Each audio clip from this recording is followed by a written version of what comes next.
Indonesia adalah negara hukum. Keadilan hukum harus ditegakkan oleh penegak hukum di Indonesia demi memberikan rasa keadilan bagi masyarakat. Oleh karena itu, hukum harus dipatuhi dan ditegakkan untuk melindungi kepentingan masyarakat, bangsa, dan negara. Aparat penegak hukum juga harus mengikuti aturan hukum, melindungi hak asasi manusia, dan menggunakan kewenangannya secara wajar dan terukur.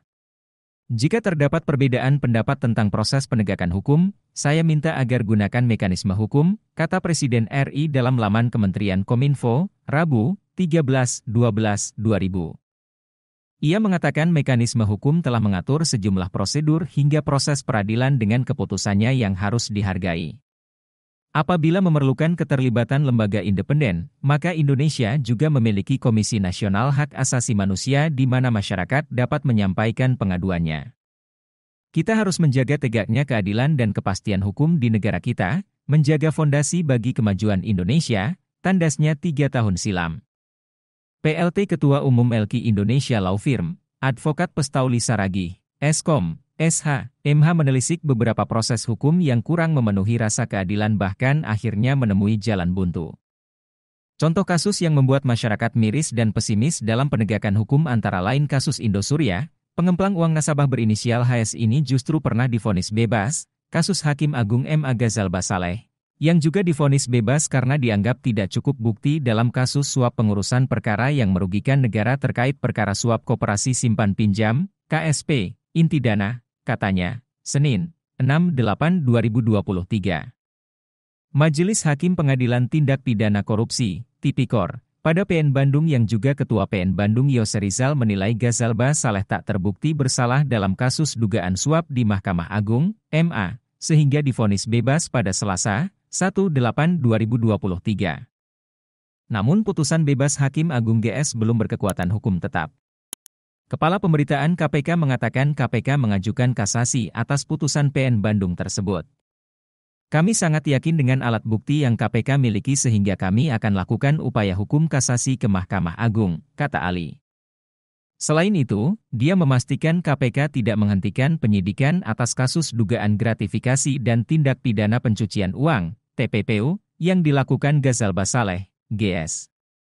Ali mengatakan KPK juga segera melanjutkan proses penyidikan perkara dugaan penerimaan gratifikasi dan tindak pidana pencucian uang, TPPU, Ghazal Basaleh atas 2 perkara itu ke pengadilan. Sebelumnya, Jaksa Penuntut Umum, JPU, KPK menuntut agar Ghazal Basaleh dihukum penjara 11 tahun dan denda 1 miliar rupiah subsidiar 6 bulan kurungan terkait kasus suap dalam perkara kasasi koperasi simpan pinjam, KSP, inti dana. Terkait Indosuria, Kepala Biro Penerangan Masyarakat, Karopenmas, Divisi Humas Polri, Brigjen Pol Ahmad Ramadan mengatakan pendiri Koperasi Simpan Pinjam, KSP, Indosuria, Henry Surya, ditahan kembali oleh Direktorat Tindak Pidana Ekonomi Khusus, Ditipideksus, Bareskrim Polri terkait pemalsuan dokumen, surat, dan tindak pidana pencucian uang, TPPU. Penahanan ini tindak lanjut dari vonis lepas Henry Surya yang menimbulkan ketidakpuasan dari para korban dan nasabah. Pada 13 Maret 2023 penyidik di Tipideksus sudah menetapkan HS sebagai tersangka, esoknya tanggal 14 Maret penyidik melakukan penangkapan terhadap HS di apartemen di Bilangan Kuningan, katanya. Direktur Tindak Pidana Ekonomi Khusus, di Tipideksus, Bareskrim Polri, Brigjen Pol Wisnu Hermawan, mengungkapkan penyidik menemukan bukti petunjuk bahwa KSP Indosuria melakukan tindakan cacat hukum.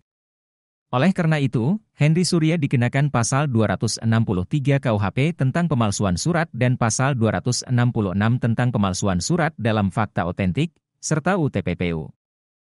Penyidik memeriksa 21 orang saksi dalam kasus ini, termasuk karyawan, Kementerian Koperasi, ahli, dan notaris. Dari keterangan para saksi, diperoleh bukti bahwa Henry Surya telah membuat seolah-olah Koperasi Indosuria sebagai koperasi resmi, dan melakukan kegiatan pengumpulan dana masyarakat kurang lebih 106 triliun rupiah, dan di tahun 2020 terjadi gagal bayar. Kerugian yang dialami masyarakat mencapai lebih dari 15,9 triliun rupiah berdasar hasil audit investigasi. Wisnu mengatakan kasus ini adalah awal dari niat jahat Henry Surya untuk mengumpulkan dana masyarakat dan mengelabui mereka. Advokat Pestauli Saragih, Eskom, SH, MH membandingkan kasus di atas yang jelas merugikan negara. Bagaimana kalau dibandingkan dengan kasus advokat Alvin Lim yang divonis 4,5 tahun penjara terkait kasus pemalsuan surat dan berapa rupiah negara dirugikan oleh Alvin Lim? Putusan PT DKI menyatakan bahwa Alvin Lim tidak terbukti secara sah dan meyakinkan bersalah melakukan tindak pidana sebagaimana dalam dakwaan ke-1 primair dan ke-1 subsidiar dan membebaskan Alvin Lim, seperti bunyi putusan itu. Ia mengatakan pasal penggunaan surat palsu yang dilakukan secara berlanjut sebagaimana dakwaan ke-1 lebih subsidiar dengan menjatuhkan vonis pidana penjara selama 4 tahun dan 6 bulan dinilai adil.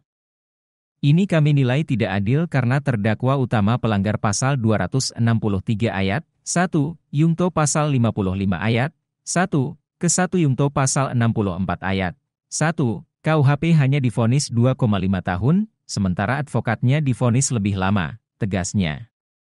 Berkaca dari kasus yang sangat vulgar di depan mata, PLT Ketua Umum LQ Indonesia Law Firm, Advokat Pestauli Saragih, Eskom, SH, MH berharap jika Prabowo Subianto terpilih menjadi presiden pada pilihan presiden 2024 nanti, hukum bisa ditegakkan dengan adil. Mentang-mentang dikritik, oknum aparat penegak hukum menjadi alergi dan anti kritik sampai di luar akal sehat dalam menentukan vonis.